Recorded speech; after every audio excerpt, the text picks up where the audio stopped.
Hello and welcome. In this video we are discussing about SAP ABAP Domains. So the three basic objects for defining data in ABAP dictionary are domains, data elements and tables. The domain is used for the technical definition of a table field such as field type and length, and the data element is used for the semantic definition, short description. A data element describes the meaning of a domain in a certain business context.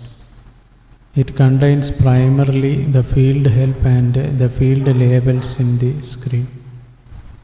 The domain is assigned to the data element, which in turn is assigned to the table fields or structure fields.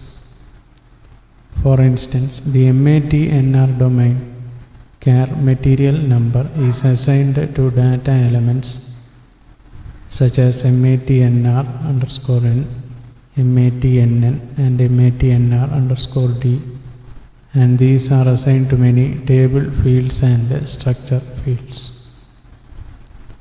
Creating domains. Before you create a new domain, check whether any existing domains have the same technical specifications required in your table field.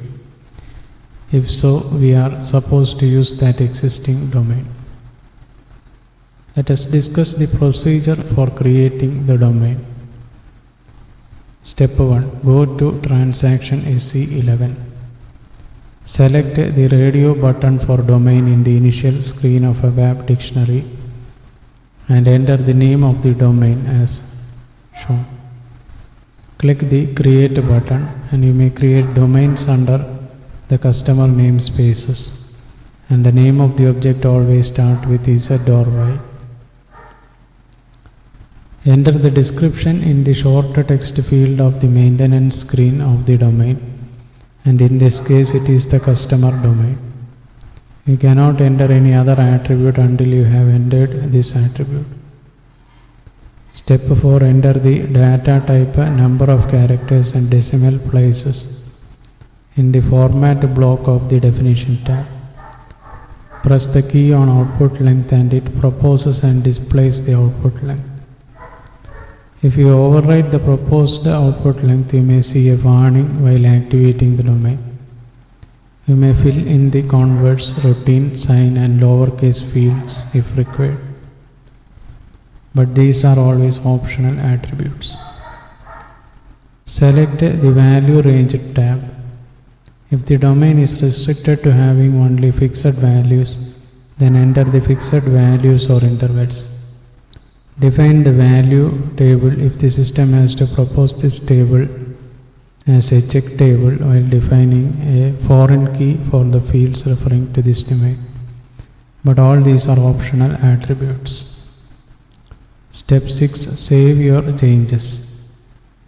The Create Object Directory entry pop-up appears and asks for a package, and you may enter the package name in which you are working, and if you do not have any package, then you may create it in the Object Navigator, or you can save your domain using the local object button.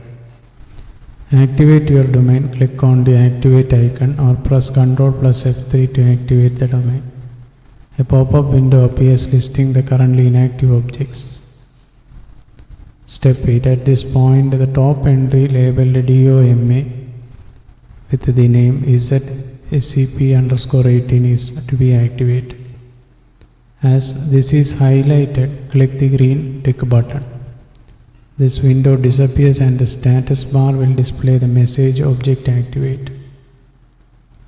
If error messages or warnings occurred when you activated the domain, the activation log is displayed automatically.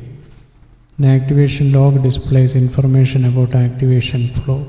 You can also call the activation log with the utilities activation log.